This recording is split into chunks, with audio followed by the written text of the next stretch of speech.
क्या आपने कभी सोचा है कि आप जो भी अपना मैसेज अपने मोबाइल फ़ोन या तो कंप्यूटर की मदद से किसी को भी भेजते हो, वो किसी ने अगर बीच में पढ़ लिया तो, वो अगर किसी ने देख लिया तो क्या ये चीज़ पॉसिबल है?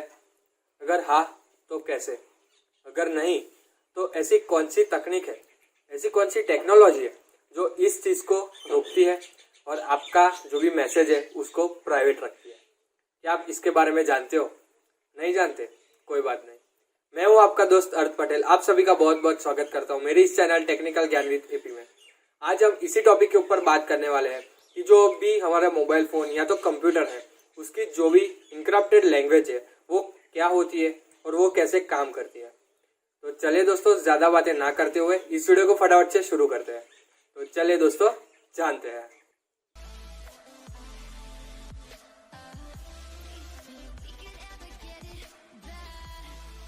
तो दोस्तों, सिर्फ आज के ही ज़माने में नहीं, ये टेक्निक जो मैसेज को इनक्रप्ट करने की जो टेक्निक है वो सिर्फ आज के ज़माने में नहीं, सदियों पुरानी है। पहले के ज़माने में क्या होता था कि जो राजा होते थे वो कोई भी संदेश लिखकर अपने संदेशवाहक को देते थे और वो एक जगह से दूसरी जगह पर वो मैसेज लेकर जाता था। लेकिन उसमें कई बार ऐसा होता था कि जो दूसरे राजा का जो भी गुप्तचर होता है वो उस संदेशवाहक को पकड़ के उनके संदेश को हथिया लेता था और जो भी दूसरे राजा की गुप्त माहिती होती है, जो भी सीक्रेट चीजें होती है, वो बाहर आ जाती थी। रोमन साम्राज्य के जूलियस सीजर नाम के एक राजा थे।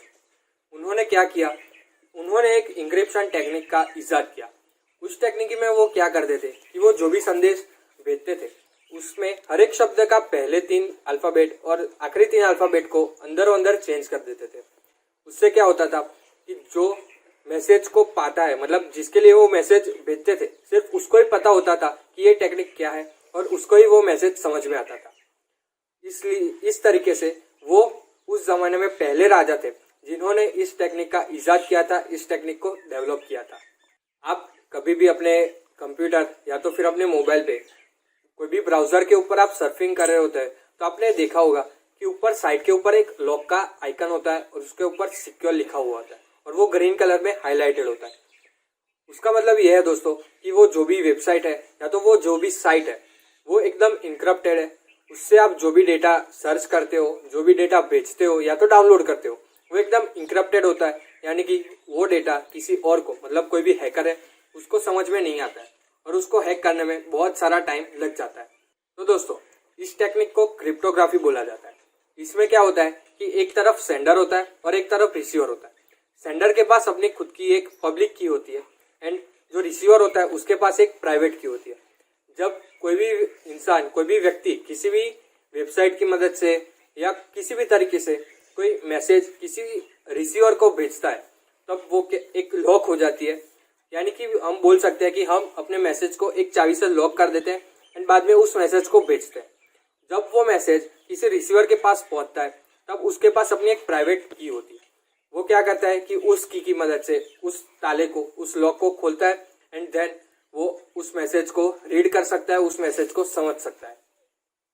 इसकी मदद से दोस्तों आपका जो भी डेटा होता है वो बिल्कुल ही सिक्योर रहता है एंड जो भी बीच में हैकर बैठा हुआ होता है जो आपके डेटा को अगर चोरी भी कर लेता है तो उसके पास इतना टाइम नहीं होता है कि वो आपका डेटा है उसको वो हैक कर सके और आपका जो भी मैसेज है उसको वो देख सके।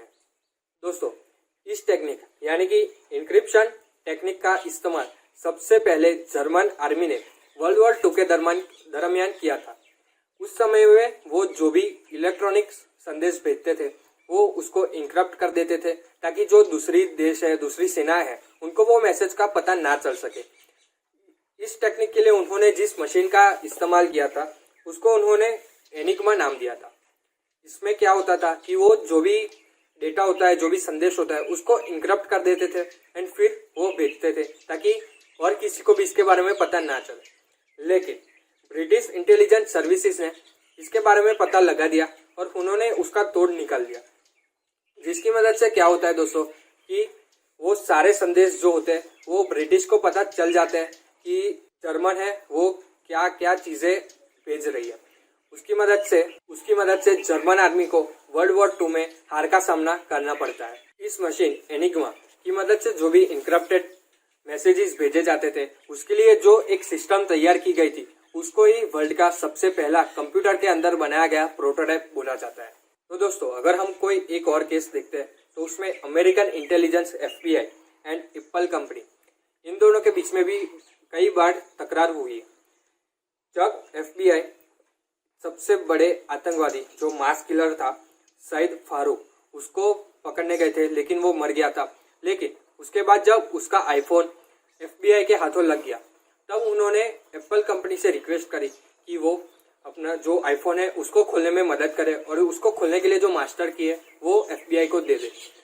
दोस्तों आपको पता होगा कि आईफोन में अगर आप 10 बार गलत पासवर्ड डालते हो तो उस फोन के अंदर का जो भी डेटा होता है वो ऑटोमेटिकली क्लियर हो जाता है और उसको रिस्टोर करना फिर बहुत ही मुश्किल हो जाता है। लेकिन एप्पल का कहना था कि इस बात की क्या गारंटी है कि FBI उस की का इस्तेमाल आगे भी और किसी फोन को अनलॉक करने में नहीं करेगी, क्योंकि एप्पल का जो भी मोटो है वो है अपने किसी भी स्मार्टफोन में, अपने जो भी आईफोन्स है उनमें बहुत ही ज्यादा सिक्योरिटी प्रोवाइड करना, ताकि उनके जो भी यूजर्स है उनका डेटा किसी भी तरीके से ओपन ना हो सके या तो किसी भी तरीके से हैक ना हो सके।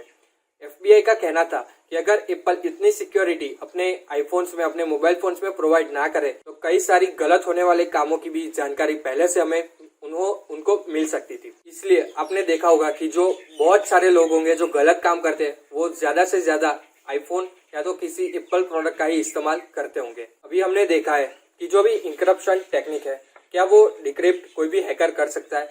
जी हाँ दोस्तों, वो कर सकता है, लेकिन जो भी डेटा की सेफ्टी इंक्रिप्शन की स्पेसिफिकेशन पर आधारित होती है। वो कैसे? जो 5 बिट के डेटा होता है, अगर उसको आपको अनलॉक करना है तो आपको 32 कॉम्बिनेशन होते हैं, मतलब एकदम आप आसानी से 5 बिट के डेटा को ओपन कर सकते हो। वैसे ही 6 बिट के डेटा को हैक करने के लिए, रीड करने के लिए आपके पास 64 कॉम्बिनेशन होते हैं। 7 बिट के लिए 128 कॉम्बिनेशन होते हैं। 10 बिट के लिए 1000 कॉम्बिनेशन होते हैं। वैसे ही 20 बिट के लिए 1 मिलियन कॉम्बिनेशन बन जाते हैं। यानी कि धीरे धीरे वो बहुत ही कॉम्प्लिकेशन आता है और आप जितने बिट की ज्यादा आपकी सिस्टम होगी उतना आपका डेटा हैक होने की संभावना वो धीरे धीरे कम होती जाएगी। अगर 30 बिट का आपका सिस्टम है तो उसके लिए बिलियंस ऑफ कॉम्बिनेशन चाहिए होंगे। तो दोस्तों मान लीजिए अगर किसी हैकर के पास एक ऐसा सिस्टम है जो बिलियंस ऑफ कॉम्बिनेशंस पर सेकंड के हिसाब से काम करता है, तो वो 30 बिट का जो भी डेटा होता है वो सिर्फ 1 सेकंड में हैक कर सकता है। लेकिन अगर वही डेटा अगर वो 60 बिट का हो तो उसको उसी सिस्टम की मदद से हैक करने में 34 साल 34 ईयर्स का टाइम लग जाएगा। तो इसी की मदद से आप अंदाजा लगा सकते हो कि जितना जितना आपका बिट ज्यादा होगा, आपका जो भी सिस्टम है वो ज्यादा बिट पे काम करेगा, उतनी ही आपकी सिक्योरिटी बढ़ती जाएगी। आजकल के ज्यादातर जो भी mobile phone, smartphones, laptops, PC, computers जो भी आते हैं वो मिनिमम 128 बिट्स पर काम करते हैं। उसके लिए आपको इतने सारे, मतलब बता भी नहीं सकता, बहुत ही ज्यादा, शायद हम उनको काउंट भी नहीं कर सकते, उतने कॉम्बिनेशंस की जरूर होगी, तब उसको कोई भी 128 बिट का डेटा हैक हो सकता है। आज की टेक्नोलॉजी कितनी आगे बढ़ चुकी है वो अगर आपको जानना है तो आप और मैं जो भी व्हाट्सएप यूज करते हैं वो 256 बिट के ऊपर काम करता है, मतलब वो हमारे स्मार्टफोन से भी ज्यादा इंक्रिप्टेड है। तो दोस्तों मैं उम्मीद करता हूँ कि आपको समझ में आ गया होगा कि जो भी हमारे स्मार्टफोन है, जो हमारे पीसी, लैपटॉप्स है और जो भी हम व्हाट्सएप, फेसबुक यूज करते हैं उसमें मैसेजेस भेजते हैं, तो क्यों वो सिर्फ रिसीवर को ही, जिसको हम भेजना चाहते हैं उसको ही मिलता है और क्यों वही पढ़ सकता है। तो दोस्तों अगर आपको इस वीडियो में मजा आया हो, इस वीडियो में कुछ नया जानने को मिला हो, तो इस वीडियो को जल्दी से जाके लाइक कर दीजिए, वीडियो को ज्यादा से ज्यादा लोगों तक शेयर कीजिए। एंड हाँ दोस्तों, अगर आपने अभी भी चैनल को सब्सक्राइब नहीं करा हो तो जल्दी से जाइए और नीचे लाल वाले बटन को भी जल्दी से दबा दीजिए और चैनल को सब्सक्राइब कर लीजिए। और हाँ दोस्तों, उसके बाजू में भी जो घंटी आइकन है उसको भी जल्दी से जाके प्रेस कर दो, ताकि आपको मेरे आने वाले हर एक नई वीडियो की नोटिफिकेशन जल्द से जल्द मिल सके। तो चलिए दोस्तों, मिलते हैं अगले वीडियो में। जय हिंद, जय भारत।